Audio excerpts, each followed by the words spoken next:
I feel like every woman has a settling phase, a phase in which she settles for the wrong guy because she doesn't know her worth yet. Now, this phase can last for as long as it takes you to actually understand your worth. But I want you to know that if you just recently got out of a toxic relationship, or if you find that you are currently attracted to certain type of guys who tend to abuse or mistreat you, that it is not your fault. And I'm not saying that you shouldn't take accountability for your actions. No, I'm saying that you are simply repeating a pattern that has been reinforced since childhood. You are repeating patterns that you saw in your home. So let's say, for example, you grew up with a dad who was violent. Chances are you are already familiar with violence, and when you see a guy who is not violent, you are not attracted to him because he is not familiar. Again, this is just an example. It doesn't have to be violence per se, right? It could also be emotional absence. Most women have daddy issues, and somehow women are still blamed for having daddy issues when men are actually the ones to blame here, because if they were actually great fathers, then we wouldn't be having daddy issues in the first place. But that is a conversation for another day. What I'm trying to say is, if you keep attracting the wrong type of guys who tend to abuse you, chances are you may have daddy issues, and I don't want you to beat yourself up about that. I want you to take responsibility for your own healing, because while it may not have been your fault, now as a grown woman, you have to undo the damage in order for you not to propagate the cycle, if you get what I mean. So the work, what is it all about?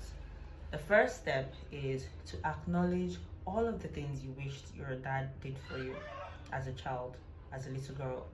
I want you to be honest with yourself about how his wounds hurt you, how his absence made you feel.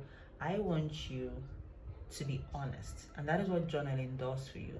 It allows you to be honest with yourself, because sometimes in certain families you're not even allowed to say the truth. There's this minimization of a wound, because if a man is physically present but he's not emotionally absent, maybe he paid the bills, he never went without food, but he wasn't always there for you emotionally, they would try to justify it like, at least he paid the bills, at least you went to school, at least this happened, at least that happened. Because emotional absence or emotional neglect is it's a valid form of abuse, but it is not acknowledged enough. So sometimes you feel confused, like, I should feel grateful, but you also know that this man hurt you in ways you can't even fully comprehend yet. So I want you to be honest with yourself in your journaling sessions, and be honest with yourself about how his actions hurt you, and also begin to meet the needs that you wish he met. So for example, if you wanted to hear your dad tell you you were beautiful, I want you to start telling yourself that you're beautiful. Because sometimes it's not that we actually really like these guys, we just like what they do for us. So in my own case, I liked this guy and I was with him because he made me feel good about myself. He told me I was smart, I was intelligent, I was so mature for my age.